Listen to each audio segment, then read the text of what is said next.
Bismillah. Exercice 7. Déterminer la limite d'un switch est définie par la somme de k varié de 1 jusqu'à 1 moins 1 à la puissance k plus 1 sur k à l'aide d'un switch défini par l'intégrale. C'est-à-dire, on a cette somme, on va calculer la limite de cette somme en utilisant la switch IN définie par l'intégrale entre 0,1 x1 sur x plus 1 dx. Ça marche. Donc pour ce entier naturel n à partir de 1, on pose IN égale l'intégrale entre 0,1 x à la puissance n sur x plus 1 dx. Première question, calculer I0, I1, I2. Deuxième chose, montrer que IN supérieur ou égal 0 et inférieur ou égal à N2. Encadrer IN en fonction de n. Donc comme vous remarquez ici, j'ai encadré IN entre 0 et N2. Maintenant, il faut encadrer IN en fonction de n. Troisième chose, on déduire la limite qu'on entend avec les limites de IN. On va encadrer IN en fonction de n pour trouver la limite, en utilisant le théorème de Jean-Bart. Quatrième chose, calculer IN plus 1, quel que soit n à partir de 1. C'est-à-dire trouver une relation de récurrence entre IN et 1 plus 1. Et cinquième question, montrer que la limite quand n tend vers plus l'infini, la limite qu'on cherche de cette somme égale à Ln2. Alors pour la première question, les calculer I0, I1, I2. Pour la première question, il faut calculer I0, I1, I2. I0 c'est quoi? Ça fait l'intégrale entre 0 et 1, x à la puissance 0 sur x plus 1 d de x. Ça égale l'intégrale entre 0 et 1, x à la puissance 0, ça fait 1 sur x plus 1 d de x. Et si vous remarquez, si je dérive x plus 1, je trouve 1. Donc ça, ce n'est rien que x plus 1. Ici c'est la dérivée de x plus 1 d de x. Donc ça, c'est ln. Donc la primitive, c'est ln de x plus 1 entre 0 et 1. Si je remplace par 1, je trouve ln 2. Si je remplace par 0, je trouve ln 1. Et ln 1 égale 0. Donc ça fait seulement ln de 2. Ça implique donc I0 égale ln 2. Maintenant, on va calculer I1. La même chose, I1 égale quoi? I1 égale l'intégrale entre 0 et 1, x à la puissance 1 sur x plus 1, d de x. Ça égale quoi? Égale l'intégrale entre 0 et 1, x à la puissance 1 c'est x, x plus 1. Alors pour trouver x plus 1, je vais ajouter ici 1 et retrancher 1. Donc ça fait x plus 1 moins 1 sur x plus 1 d de x. Et je vais simplifier par x plus 1, ça fait l'intégrale entre 0 et 1, x plus 1 sur x plus 1 moins 1 sur x plus 1 d de x. Tout ça faut d de x. Donc ça fait l'intégrale entre 0 et 1, x plus 1 sur x 1 ça fait 1. Donc moins 1 sur x plus 1 d de x. Donc ça égale quoi? Égale l'intégrale entre 0 et 1 d de x moins l'intégrale entre 0 et 1 de 1 sur x plus 1 d de x. Alors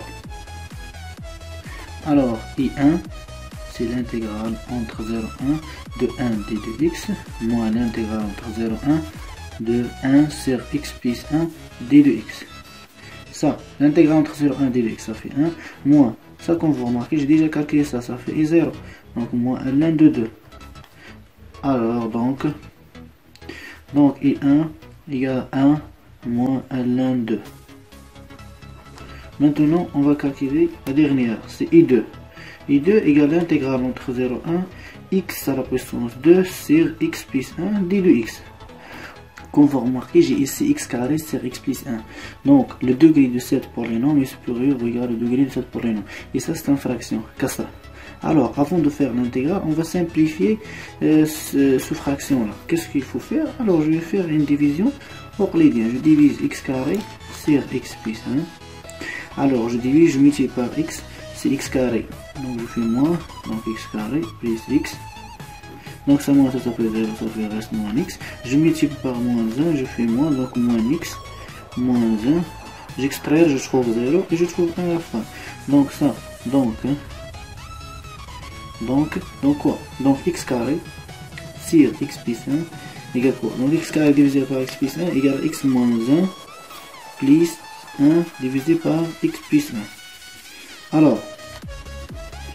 Alors I2 ce n'est rien que l'intégrale entre 0 et 1, x carré sur x plus 1 ça fait x moins 1 plus 1 sur x plus tout ça fois d de x.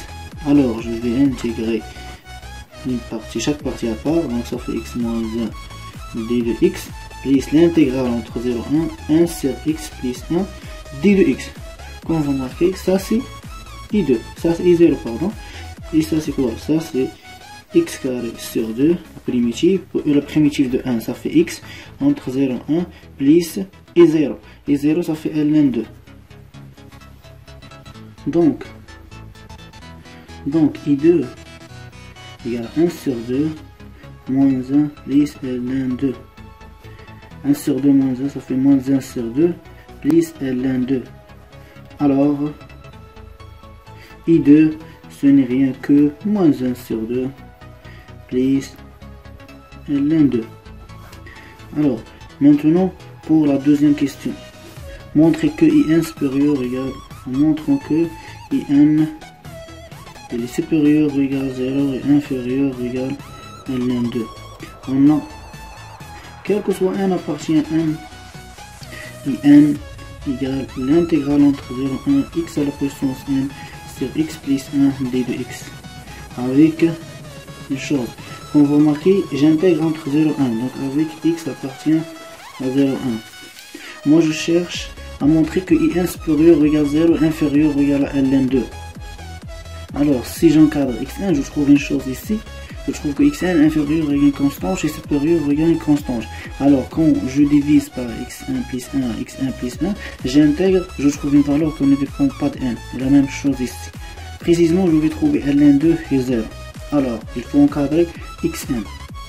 On a x supérieur, on a x supérieur égale 0, inférieur égale 1. Donc xn supérieur égale 0, inférieur égale 1. Or, comme vous remarquez, j'ai x supérieur égale 0. Ça implique que x plus 1 supérieur égale 1. Ça implique que x plus 1 supérieur strictement 0. Alors, je peux multiplier par 1 sur x plus 1 et je garde le même ordre.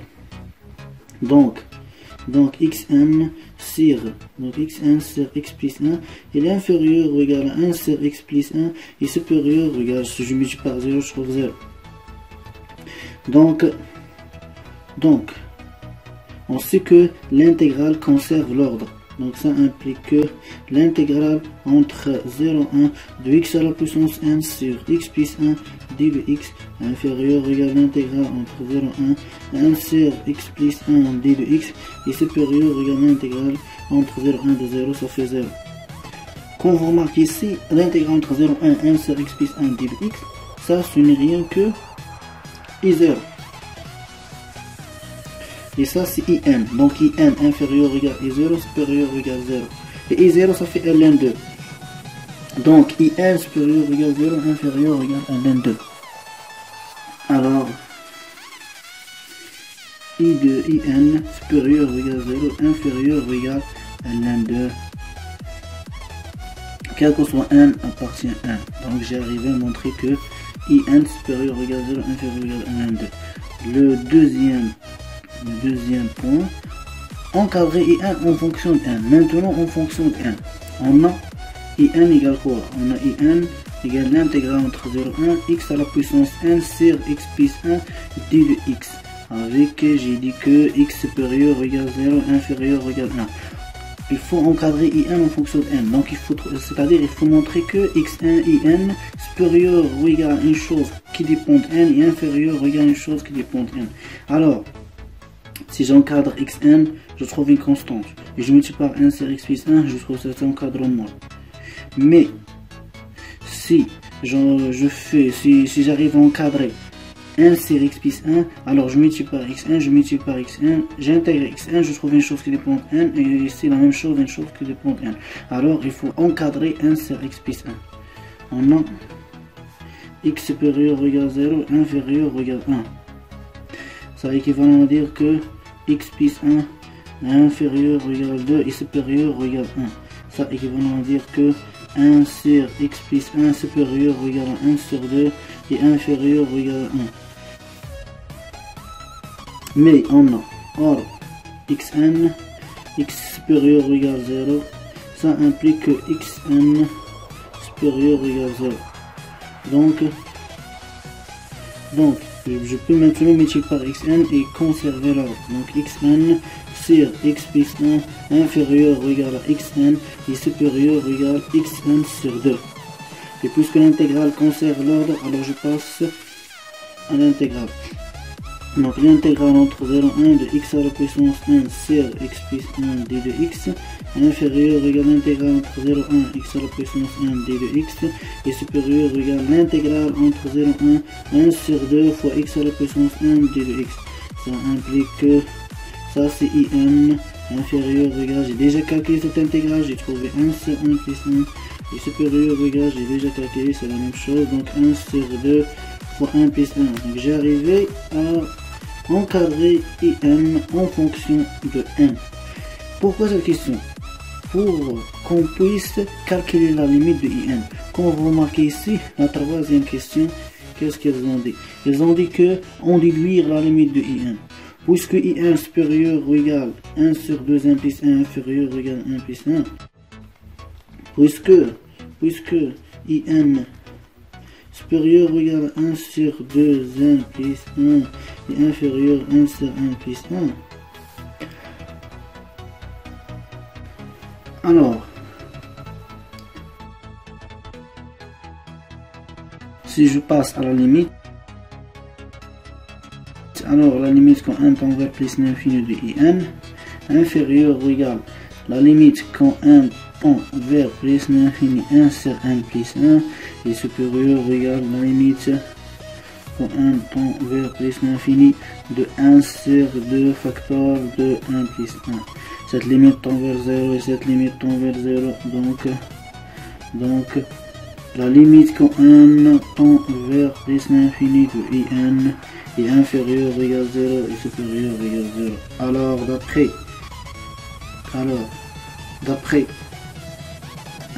le théorème des gendarmes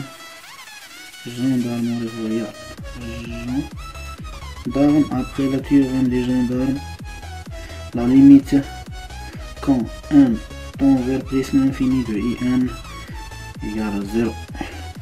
Quatrième question. Calculer IN plus 1, quel que soit n appartient à n. C'est-à-dire trouver une relation de récurrence entre n et n plus 1.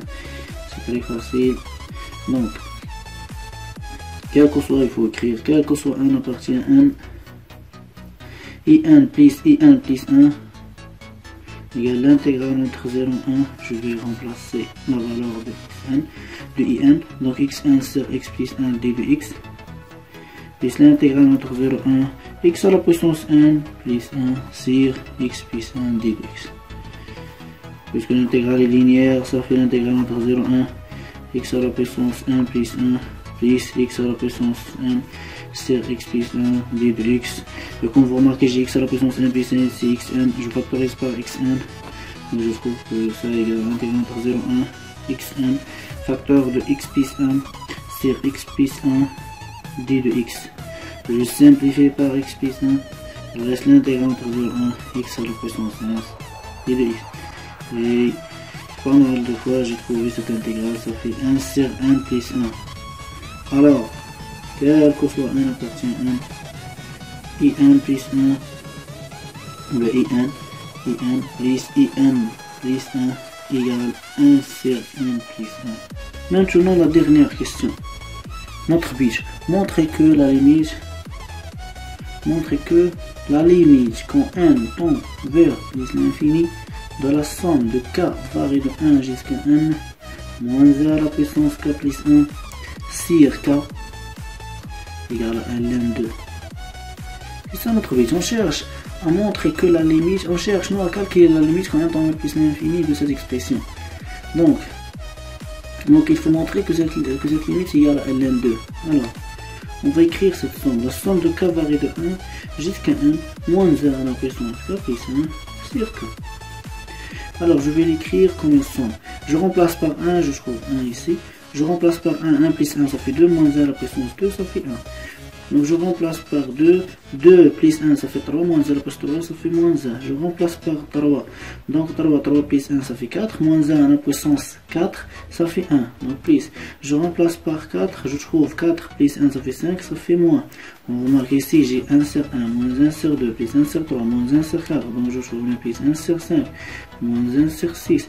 Plus 1, je sais pas, plus 1 sur 7, etc. Est-ce que plus ou moins, parce qu'on ne sait pas ce que n, plus 1 sur 1, on ne sait pas est-ce que n est pair ou impair, je sais pas moi, si je remplace 1 plus 1 ici, est-ce que 1 pair ou impair, donc plus ou moins. Alors, cette limite, 700 méga quoi? On ne sait pas. Mais comme vous remarquez, c'est la dernière question. Nous avons traité la première question, la deuxième question, la troisième question et la quatrième question. Et enfin, nous sommes maintenant à la cinquième question.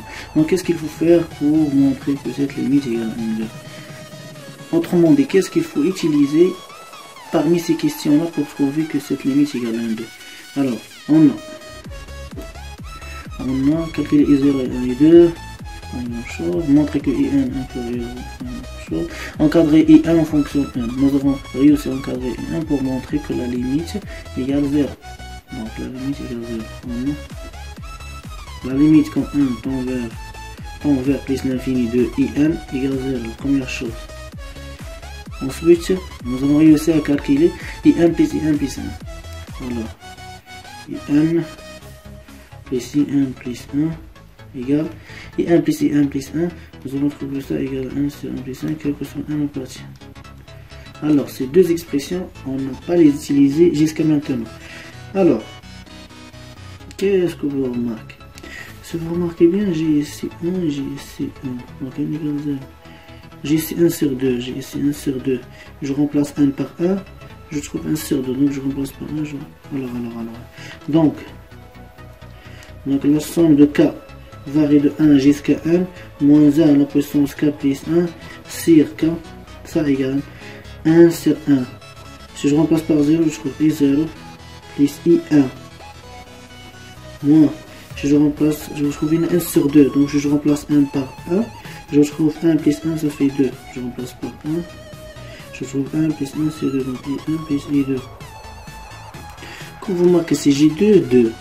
J1, 1. Donc je peux maintenant aller directement 3, 3. Et c'est par là, etc.